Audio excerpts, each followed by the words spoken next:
Bonjour et bienvenue à toi dans cette nouvelle vidéo. C'était un plaisir de te retrouver aujourd'hui. Et aujourd'hui, on va voir les 10 règles d'or de Martin Luther King.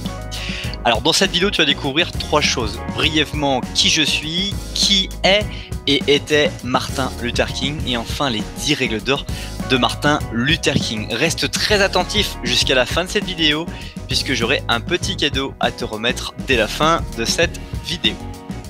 Alors qui je suis? Je m'appelle Ogier Dolé, je travaille 35 heures par jour puisque l'ensemble des vidéos de la chaîne YouTube et des contenus du blog responsabledaffaires.fr sont consultés 23 heures chaque jour. Je travaille également 10 heures comme salarié dans le domaine du génie climatique et je pratique 1 heure de sport et 1 heure sur moi-même quotidiennement. D'une manière générale, j'aide chacun à basculer vers la réussite de sa vie en l'aidant à améliorer son corps, son esprit, ses relations et ses finances. Je t'invite dès maintenant à t'abonner à la chaîne YouTube pour ne pas rater les prochaines vidéos et redécouvrir les vidéos les plus populaires. Alors, qui était Martin Luther King? Martin Luther King était né à Atlanta en Géorgie le 15 janvier 1929. C'était un pasteur baptiste afro-américain dans le courant évangéliste. C'est une manière d'interpréter et de représenter la Bible de manière différente au catholicisme. Et par ailleurs, il a été un militant non violent, un peu en comparaison avec Gandhi, pour les droits civiques des Noirs aux États-Unis. Et aussi, il a été pour la paix et contre la pauvreté, ce qui lui a permis d'avoir notamment le prix Nobel de la paix, voilà, d'avoir des causes et d'atteindre finalement le monde au-delà des États-Unis sur sa lutte par rapport justement à cette différence faite par rapport à la couleur de peau. On a pu aussi voir ses premières batailles qui étaient sur la façon de fonctionner avec les bus, puisqu'il y avait une différence qui était commise aux États-Unis sur l'utilisation des bus. Certains avaient le droit de s'asseoir, d'autres non, d'autres ne pouvaient s'asseoir qu'au fond, etc. Il y avait des règles qui étaient établies et en fait finalement voilà, ils ont boycotté, ils se sont mis à modifier. Il a levé de façon non violente, il a commencé à créer des choses, notamment cette traversée du pont. Il y a un film qui est super sur ce sujet, j'ai pas le titre en tête, j'ai complètement zappé de parler de ça avant la vidéo, mais quoi qu'il en soit, Martin Luther King, c'est une personne très inspirante. Il est enfin mort assassiné le 4 avril 1968 à Memphis, juste après l'un des meilleurs discours de sa brillante carrière. Je l'ai mis dans les sources de cette description, ce dernier discours absolument qui fait frissonner dans le dos. On va passer aux 10 règles d'or de Martin Luther King, mais juste avant cela, je t'invite à apprécier la vidéo ou à la partager dès maintenant afin de permettre à d'autres personnes de découvrir à leur tour cette vidéo.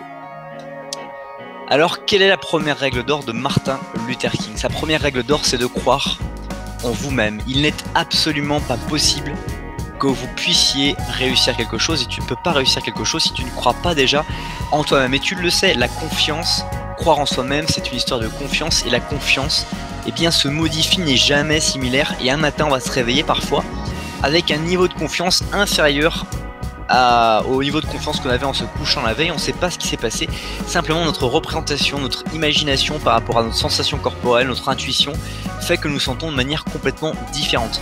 De manière plus globale dans notre vie, la façon dont nous allons croire en nous va nous permettre justement d'accomplir ou pas des choses que nous estimons possibles ou non. Si nous croyons en nous, sur nos capacités à pouvoir apprendre de nouvelles choses, à pouvoir nous développer, à pouvoir finalement trouver des solutions aux problématiques que nous rencontrons, nous allons arriver à trouver des solutions à nos problématiques. Par contre, si nous ne pensons pas être capables, si nous n'allons pas croire en nous-mêmes sur les thématiques que nous rencontrons dans notre vie, figure-toi qu'il va absolument rien se passer, on va absolument pas réussir à entreprendre ou en tout cas faire les choses que nous imaginions.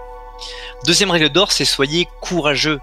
Croire en soi est une bonne étape, un bon début, être capable de se sentir capable de pouvoir encaisser les coups de la vie parce qu'on sait qu'on prendra beaucoup plus de coups qu'on donnera dans le cours de notre vie, c'est très bien. Par contre, il faut être courageux, il faut quand même aller prendre ses coups et parfois aller faire des combats qui sont ambitieux, sur lesquels on ne sait pas si l'environnement, entre guillemets, si on revient sur l'analogie avec la boxe, l'adversaire sera moins fort que nous, ou en tout cas ce qu'on pourra gagner. Donc il faut du courage lorsque on va rentrer dans des nouveaux environnements où on sait que le niveau est plus important et que on va devoir hausser son niveau, travailler, trouver des solutions pour justement remporter dans l'environnement dans lequel nous sommes la victoire que nous sommes venus chercher.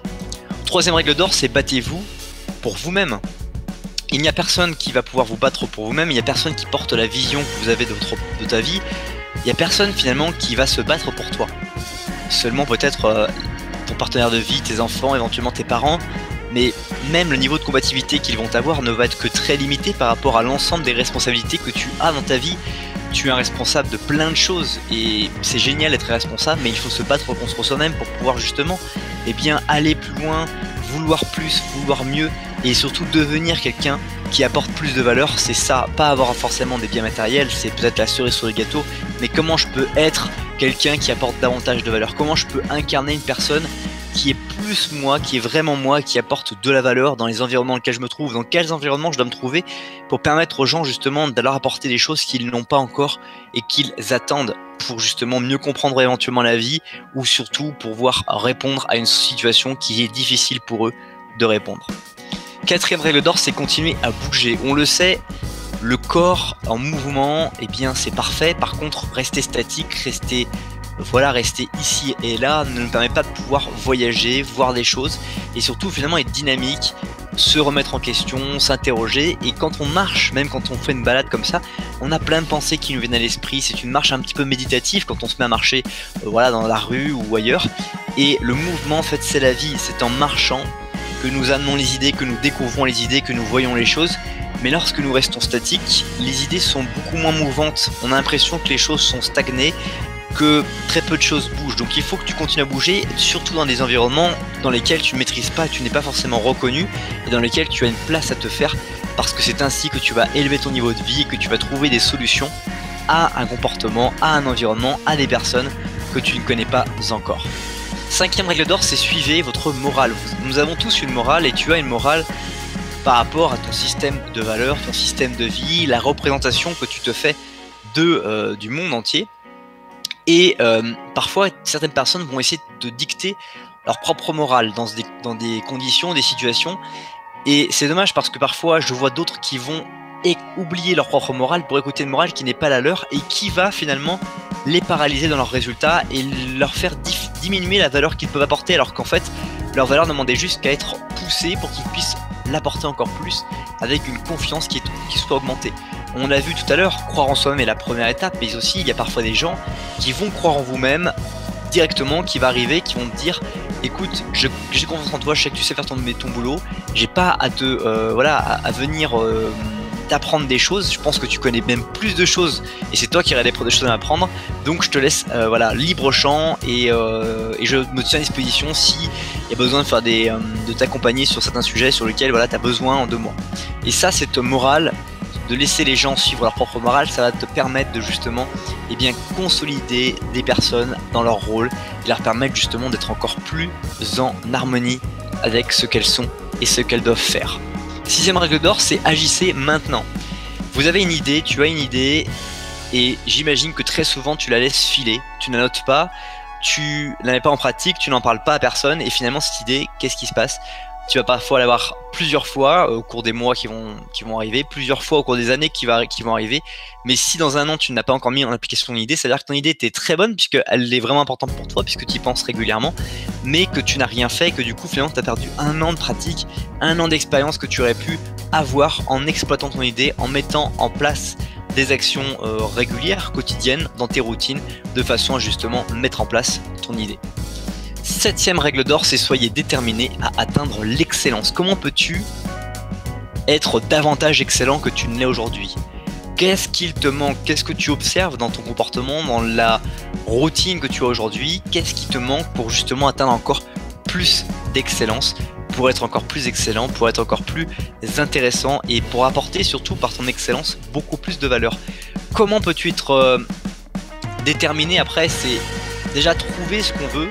C'est quoi qu'aujourd'hui qui te fait défaut et sur lequel tu serais prêt à travailler pour justement apporter un peu plus de valeur encore que ce que tu n'apportes et surtout de redynamiser ton système, car on le sait, la routine, la zone de confort, quand on est dans l'excellence et qu'on ne souhaite pas forcément continuer à apprendre, on va du tout devenir de moins en moins efficient et c'est ça qui est problématique justement avec cette faculté de se mettre statique, de ne plus être en mouvement. Huitième règle d'or, c'est rester fidèle à vos principes. Ça revient encore à votre morale.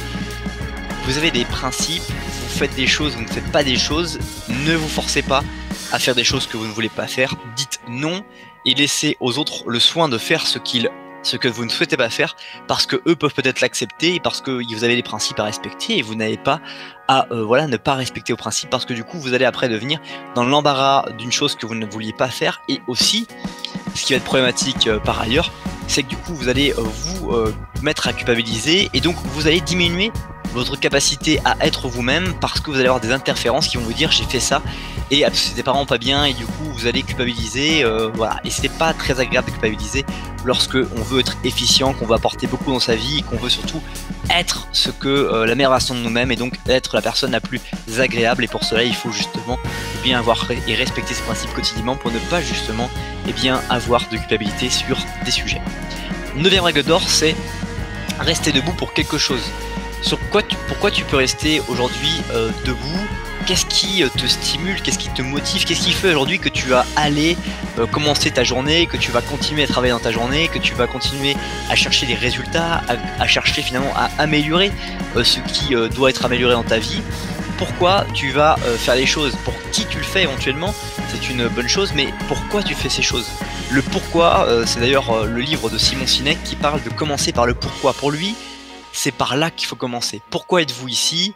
Pourquoi allez-vous là-bas? Pourquoi avez-vous fait ce que vous avez fait dans votre vie?